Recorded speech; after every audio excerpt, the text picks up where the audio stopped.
आजकाल सिलेबस खूप अवघड होत चालला, म्हणून प्रत्येक विद्यार्थ्याला योग्य गायडन्स आणि कोचिंग क्लासची गरज आहे। म्हणूनच आज मी आलो इचलकरंजीतील 44 वर्षापासून पालक आणि विद्यार्थ्यांची पहिली पसंती असलेला क्लास म्हणजेच कोहिनूर क्लास यांच्याकडे। या ठिकाणी नर्सरी पासून ते 12वी पर्यंतचे शिक्षण दिले जाते। अनुभवी शिक्षक आणि पर्सनल अटेन्शन, प्रत्येक विद्यार्थ्याला प्रॉपर गायडन्स, हेच आहे या क्लासचे वैशिष्ट्य। आणि इथे सध्या ऑफर्स देखील सुरू आहे। 10वीच्या विद्यार्थ्यांची फी 16,000 ऐवजी फक्त 12,000 रुपये ठेवण्यात आली आहे, तर 9वीच्या विद्यार्थ्यांची फी 13,000 ऐवजी फक्त 9,000 ठेवण्यात आली आहे। आणि इतर सर्व वर्गावरही भरघोस अशी सवलत मिळणार आहे। चला तर आता ऐकूया या क्लास मधील विद्यार्थ्यांचे मत। या क्लासमध्ये सर्व प्रकारच्या प्रश्नांची तयारी अतिशय चांगल्या पद्धतीने करून घेतली जाते। इथं होणाऱ्या टेस्ट आपल्या मार्क्सचा ग्राफ वाढवण्यास मदत करतात। या क्लास जॉईन केल्यापासून माझ्या मार्क्समध्ये खूप प्रोग्रेस झाले आहे। या मुलांची तर ऍडमिशन पक्क झाले, मग तुम्ही कधी घेता? कोहिनूर क्लासेस, नदीवेस नाका, गाव भाग, इचलकरंजी।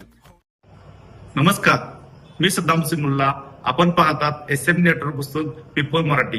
चला तर पाहूया आजची ठळक घडामोडी।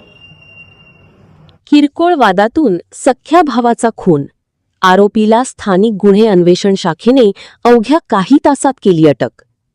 शाहूवाडी तालुक्यातील मलकापूर येथे किरकोळ वादातून सख्या भावाचा खून झाल्याची धक्कादायक घटना शनिवार दिनांक 2 मे रोजी सकाळी 6 वाजता उघडकीस आली आहे।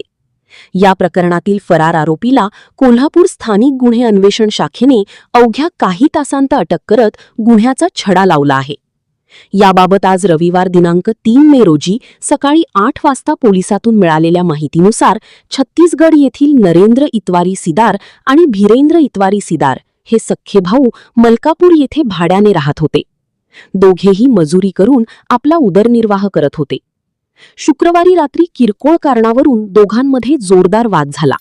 वादाचे रूपांतर हाणामारीत झाल्यानंतर आरोपी धीरेंद्र सिदार यांनी लोखंडी पट्टीने नरेंद्र यांच्यावर हल्ला केला। या हल्ल्यात गंभीर जखमी झालेल्या नरेंद्र यांचा जागीच मृत्यू झाला। घटनेनंतर आरोपी घटनास्थळावरून पसार झाला होता। दरम्यान घटनेची माहिती मिळताच स्थानिक गुन्हे अन्वेषण शाखेच्या पथकाने तात्काळ शोधमोहीम सुरू केली। तपासादरम्यान आरोपी शाळी नदी पुलाजवळील शेतात लपून बसल्याची माहिती पोलिसांना मिळाली। त्यानुसार पोलिसांनी सापळा रचत परिसराला वेढा घातला आणि आरोपीला शिथापीने ताब्यात घेतले। प्राथमिक चौकशीत आरोपीने गुन्ह्याची कबुली दिली असून पुढील तपासासाठी त्याला शाहूवाडी पोलीस ठाण्याच्या ताब्यात देण्यात आले आहे। या कारवाईमुळे परिसरात काही काळ निर्माण झालेली भीतीची भावना कमी झाली आहे।